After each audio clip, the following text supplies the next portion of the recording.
की सेवा करता था और जिस आश्रम में रहता था वहां के गुरुदेव शाम को प्रवचन करते थे तो सबसे पीछे बैठ के सुनता था। भोंदू को लगता था गुरुजी जो बोल रहे हैं ये बिल्कुल सत्य है, इसमें कोई झूठ नहीं है। एक दिन गुरुजी प्रवचन करते हुए बोले, यमुना के पल्ली पार भांडीर वन में ठाकुर जी गैया चराने आए। भांडीर वन का नाम सुनते भोंदू कान खड़े हो गए। बोले भांडीर वन तो मैं जाता हूं गैया लेके, मुझे तो कभी मिले नहीं वहां पे। अरे मुंह में ही कमी होगी, मुंह में ही सामर्थ्य नहीं होगी उनको देखवे कि मैं ही नहीं देख पाए होंगे, वो तो आते होंगे वहां पे, मुझे ना दिखे होंगे।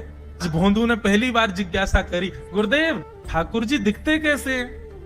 तो गुरुदेव भी हंस गया, अच्छा भोंदू पूछ रहा है, बैठ जाओ बताते हैं। मोर मुकुट पहनते हैं ठाकुर जी, और बोले 2 कान हैं लेकिन कुंडल एक ही पहनते हैं। ठाकुर जी ऐसे पुष्प तोड़ के कान के ऊपर लगा लेते हैं, दोनों कानों में एक ही कुंडल को फेर फेर के पहनते। ठाकुर जी पीली पीताम्बरी, ऐसी ठाकुर जी पीली पहनते, पीली पीताम्बरी।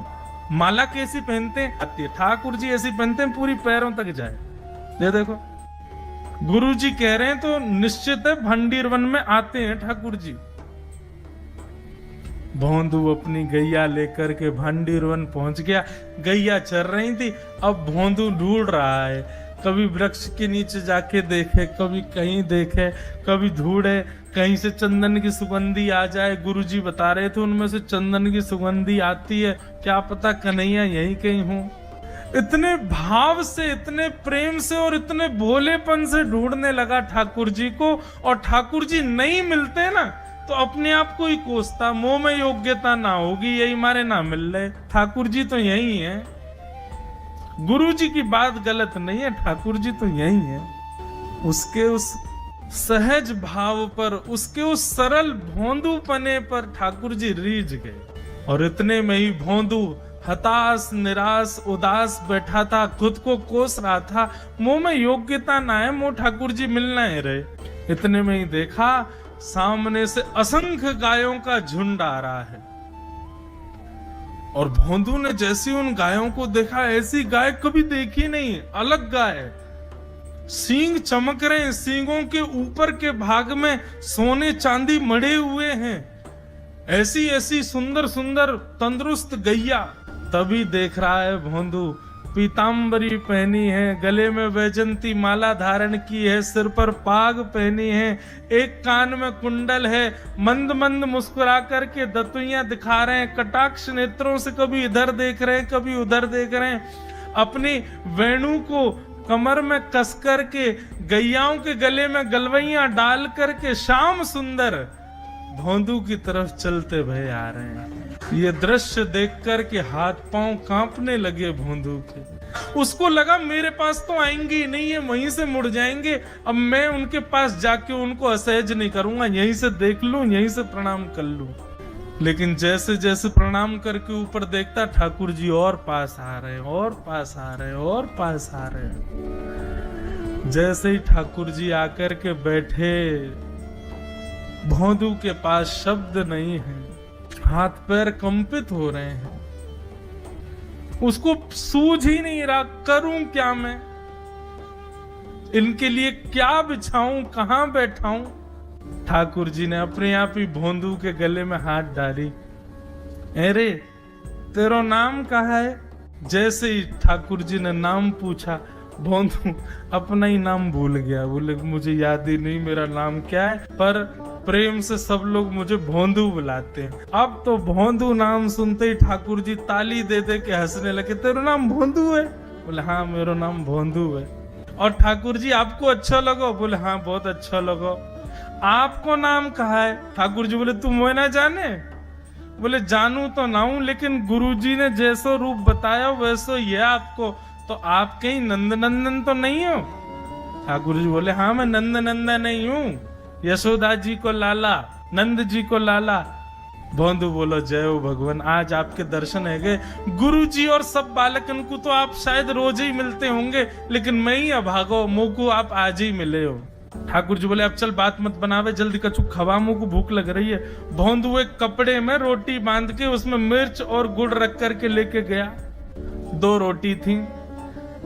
भोंदू ने जैसे खोली, एक रोटी ठाकुर जी के सामने धर दी, एक अपने पास रख ली, बोले मैं भी तो खाऊंगा। ठाकुर जी ने बढ़िया रोटी ऐसे घुमाई और प्रेम से गुड़ खामे और रोटी पान लगे प्रेम से, और ठाकुर जी तो चप चप करके नेक देर में पा गए। भोंदू तो भूल ही गयो, मुख खानो भी वो ठाकुर जी को ही देख रहा है। ठाकुर जी बोले और जोर की भूख लगी, ला अपनी रोटी दे दे।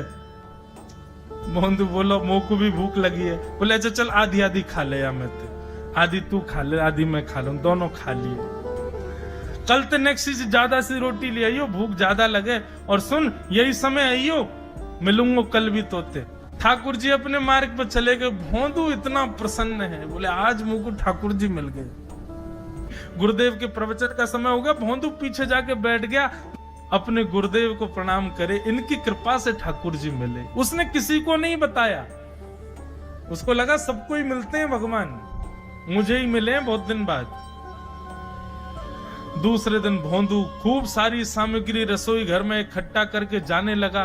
किसी ने जाके गुरुदेव से कह दिया कि भोंदू बहुत सारी सामग्री ले जा रहा है। गुरुदेव ने जाके कही, भोंदू इतनी सामग्री ले जा रहा हो भैया, वो भंडारो करेगो का? नहीं गुरुजी भंडारो तो नहीं करूंगा, वो नंद नंदन आम है, वो यशोदा नंदन मदन मोहन, वो अपनी गैया चरा के आए, कल भी आए, मेरी रोटी खा गए, मैं भूखो ही रहेगो कल। या हमारे ज्यादा सी ले जा रहा हूं, बेचारे बहुत भूखे आए कल, कि उनको पेट भर जाएगा, मैं भी पा लूंगा, या हमारे गुरुजी आज ज्यादा सामग्री ले जा रहा हूं। गुरुदेव ने मन में सोचा, ये बात कोई और कहे तो अविश्वास किया जा सकता है, लेकिन भोंदू झूठ नहीं बोलता। भोंदू कभी झूठ नहीं बोलता, भोंदू की बात पर विश्वास करना ही पड़ेगा। गुरुदेव बोले सुन सुन ठाकुर जी आए थे? बोले हाँ। अच्छा उनका रूप कैसा था? जैसा रूप आपने बताया था ना गुरुजी, बिल्कुल वैसा, ऐसे कटाक्ष नेत्र, मोती जैसे दांत, ठाकुर जी की मुस्कान ऐसी, पाग ऐसी, कान ऐसे। गुरुदेव के तो नेत्र बंद हो गए, वे सब अनुभव करने लगे। लेकिन गुरुदेव बोले रूप कैसा भी बता दे, चरण यदि इसने बता दिए तो मैं मान जाऊंगा कि ठाकुर जी थे। अच्छा तूने चरण देखे? बोले हाँ गुरुजी मैंने चरण देखे। चरण कैसे थे? ठाकुर जी के चरण जब वो चल करके आगे बढ़ते हैं ना तो चिन्ह बन जाते हैं। कहीं ध्वजा बनी थी, कहीं शंख बना था, कहीं कुछ बना था, और उनके जो नखून है ना उनमें से ऐसा लगता है मानो जैसे कोमल का पराग हो, कमल का पराग हो। और चरणों का रंग कैसा, जैसे मानो जैसे गुरुदेव कमल होता है ना, कमल की आकृति, ऐसे ठाकुर जी के चरण। जब चरण का यथावत वर्णन भोंदू ने कर दिया, गुरुदेव समझ गए, बोले निश्चित ठाकुर जी आते। नहीं तो भोंदू कहाँ जाने, इतनी बुद्धि नहीं है उस पे कि वो इतना सब कुछ ढूंढ धाड़ के मुझे बताए। भोंदू एक काम करेगा? बोले हाँ। ठाकुर जी आएंगे तो तेरे सखा बन गए? बोले हाँ। तो उनको लेकर के आश्रम आ जाए। भोंदू बोला कि इतने योग्य बालक हैं, लेकिन ठाकुर जी ने किसी से नहीं कही, मुझसे कही है। अगर मैंने ये काम नहीं किया तो मेरा जीवन व्यर्थ है। भोंदू को लगा ठाकुर जी सबसे ही मिलते हैं, गुरुजी किसी से भी कह के बुलवा लेते, मुझको काम दिया। भोंदू ने तो उसको अपने हृदय में ले लिया, अब ये काम मुझे करना है। बोले गुरुजी मैं वचन दे के जा रहा हूं, ठाकुर जी को मैं लेके आऊंगा। जा बेटा। भोंदू वन में चला गया। अब तो उसको मिलने की भी एक्साइटमेंट नहीं है और कोई उसके मन में भाव ही नहीं है, उसको ये है बस ठाकुर जी को मैं ले जाऊं। जा करके बैठा, ठाकुर जी अपनी गैया चराते भये, ठाकुर जी आए, रूप देख करके फिर से भावुक हो गया भोंदू। ठाकुर जी आकर के बैठ गए, बोले चल जल्दी निकाल रोटी, भूख लगी है मुंह को। भोंदू सजाता जा रहा है थाली, ठाकुर जी को देता जा रहा है। बोले जय जय एक प्रार्थना करूं? बोले करो। आप मेरे संग मेरे सखाओ ना आप? बोले हाँ तेरो सखाऊं तो मेरी बात मानोगे? बोले कहा आप मेरे संग आश्रम चलो गुरु जी के पास। ठाकुर जी रोटी पाते जा रहे, ठाकुर जी ने अनसुनी कर दी बात। बोले जय जय कछु कहो ना, आप चलोगे ना? ठाकुर जी बोले हम तेरे सखा हैं, तेरे गुरु जी के सखा नहीं है। तू मोते मिल, तू मेरे संग खा, तू मेरे संग रहे, तू कछु कर, तो कुछ सब अधिकार है, लेकिन ये हम गुरु जी ते मिल बातें मिल ये सब हम नहीं करेंगे। हम बस तेरे सखाएं तो ही जाने और कोई ये ना जाने। ए जय जय ऐसे मत कहो ना, वे नहीं बताते तो मैं तो आपको देख ही नहीं पाता, मैं तो आपको जानता ही ना हूं। उनने ही तो मुझको बताई कि आप भांडीर बनाते हो, आपका रूप ऐसा है। उनने कृपा करके मुंह को आपसे मिलवाए हो, वही हमारी मित्रता के मूल आधार है, उनसे तो मिलवे चलो ना। ठाकुर जी बोले देख ज्यादा जिद मत करे, हमने तो उसे एक बार कह दी हम नहीं जाएंगे नहीं जाएंगे नहीं जाएंगे। ठाकुर जी रोटी पा रहे थे तो भोंदू ने हाथ से रोटी और छनाई, बोले ये भी दो, ये भी गुरु जी की है, लाओ ये मिर्च गुड़ सब दो, ये सब गुरु जी को, ये भी मत खाओ। और सुनो